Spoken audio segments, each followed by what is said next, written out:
আলু ভর্তা খাই সময় পাই নাই, তাই কি স্বাদ লাগছে। আর এখন আবার আলুর কত ঢং, আলুর চপ, আলুর কাবাব, আলুর দম, আলুর পুরি, আরো কত কি যে দেখতে হবে জীবনে। আসসালামু আলাইকুম সবাইকে। আগের যুগে সবাই নাকি শুধু শুকনা মরিচ ভেজে ভেজে আলু ভর্তাই খাইতো, আর এখন সেই আলুকে কত প্রসেসিংয়েই না খায়, কত স্বাদ করেই না খায়।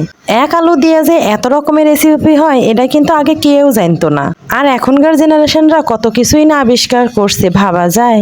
তবে যাই হোক, আজকে আমি আপনাদেরকে করে দেখাবো হচ্ছে আলুর ডিমের খুব মজার একটা রোল। তার জন্য কিছু আলু আমি সেদ্ধ করে সুন্দর করে টুকরা করে কেটে নিয়েছি। তো যাই হোক, সেলাসেলি আমার শেষ। আর এখন একটা ঘুটনির সাহায্যে আমি আলুগুলোকে সুন্দর করে চটকে নিচ্ছি। হাত দিয়েই সবচেয়ে বেশি ভালো হয়, কিন্তু অতিরিক্ত গরম থাকার কারণে আমার এই প্রসেসিংটা ইউজ করতে হচ্ছে। তো যাই হোক, গরম টরম একটু বের হয়ে যাক, তখন আবার না হয় হাত লাগাবো নি। এই আলুর রোলটা কিন্তু একটু লাল আলু হলে ভালো হয়, মানে ছোট ছোট গোল আলুগুলো। গোল আলু হইলে হয় কি একদম রোলটা আঠালো হয়। আর আমি তো ভাই নিয়ে নিছি সাদা সাদা হল্যান্ডার আলু, এই জন্য একটু প্যানসে প্যানসে হচ্ছে। তো যাই হোক, তারপরে হাত দিয়ে একটু মাখাইলাম। মাখামাখি শেষ করার পরে দিয়ে দিচ্ছি হচ্ছে চাউলের আটা। চাউলের আটাটা দিলে না একদম চপটা সুন্দর মুসমুসে হয়। চাউলের আটা দেওয়ার পরে আমি সুন্দর করে মাখিয়ে নিলাম এবং এরপরে দিয়ে দিচ্ছি হচ্ছে পেঁয়াজ বেরেস্তা। এটাতে কিন্তু বেরেস্তাই ইউজ করতে হবে। তারপরে দিয়ে দিলাম খানিকটা কুচি করা রাখা হচ্ছে ধনিয়া পাতা। এরপরে দিয়ে দিলাম ভাজা মরিচের হচ্ছে আদা ভাঙা গুঁড়া। তারপরে দিলাম সামান্য একটু জিরার গুঁড়া আর দিলাম স্বাদ মতো লবণ। এখন সুন্দর করে আমি হাতটা দিয়ে আবার ভালোভাবে মাখবো। অনেকেই কিন্তু কাঁচা পেঁয়াজ ইউজ করে, তবে কাঁচা পেঁয়াজ দিলে না কেমন যেন একটা গন্ধ বের হয়, খাইতেও অতটা স্বাদ লাগে না। তবে বেরেস্তা দিলে বেরেস্তার যে একটা সুন্দর ফ্লেভার আছে না, এটা খুব ভালো হয়। তো যাই হোক, সুন্দর করে মাখামাখি করা আমার শেষ। আর এখন হচ্ছে রোল বানানোর পালা। রোল বানানোর জন্য আমি হাতে কিছু সরিষার তেল মাখিয়ে নিয়েছি।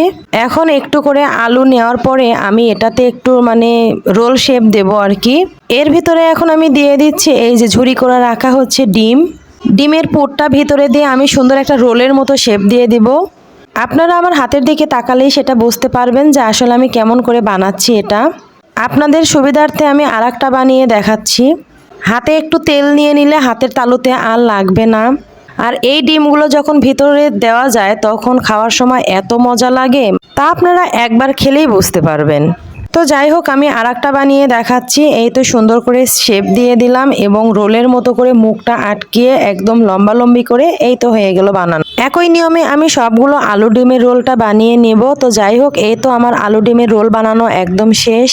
এটা নিয়ে এখন আমি দৌড় দিব রান্নাঘরে। এটার কিন্তু অনেক রকমের নামই অনেকে দেয়। এটা যদি চ্যাপ্টা আকার হইতো তাহলে হয়তো হচ্ছে আলুর চপ, মানে আলু ডিমের চপ। আর আমি লম্বা লম্বি আকার করছি জন্য আমি নাম দিয়েছি হচ্ছে আলু ডিমের রোল। তবে খাইতে কিন্তু একই রকমই টেস্ট। ফ্রাই প্যানে অল্প একটু তেল দিয়ে দেওয়ার পরে আমি কিন্তু রোলগুলো সুন্দর করে একটা ডিম ফেটে নিয়েছিলাম, সেই ডিমের মধ্যে চুবিয়ে চুবিয়ে তেলে ছাড়তেছি। ঠিক যেভাবে আলুর চপ বানায় ঠিক তেমন ভাবে বানাচ্ছি, তবে খাইতে একটু আলাদা রকম হয়। পাশ হয়ে যাওয়ার পরে আমি আর এক পাশে একটু নেড়ে চেড়ে দিচ্ছিলাম আর সুন্দর ব্রাউন কালার করে এখন আমি ভেজে নেব। দেখতেই পাচ্ছেন কত সুন্দর একটা কালার চলে আসছে। আর আমার বাচ্চা কাচ্চা তো ফ্লেভারের ঠেলায় থাকতে পারতেছে না বাসার মধ্যে, বলতেছে তাড়াতাড়ি দিয়ে দাও, এটা অনেক স্বাদের একটা ঘ্রাণ বের হয়েছে, আম্মু খেয়ে নেব। তো যাই হোক, আমি এখন এটা হয়ে গেছে তেল থেকে উঠিয়ে নিচ্ছি এবং বাকিগুলো সেম ভাবেই ভেজে নেব।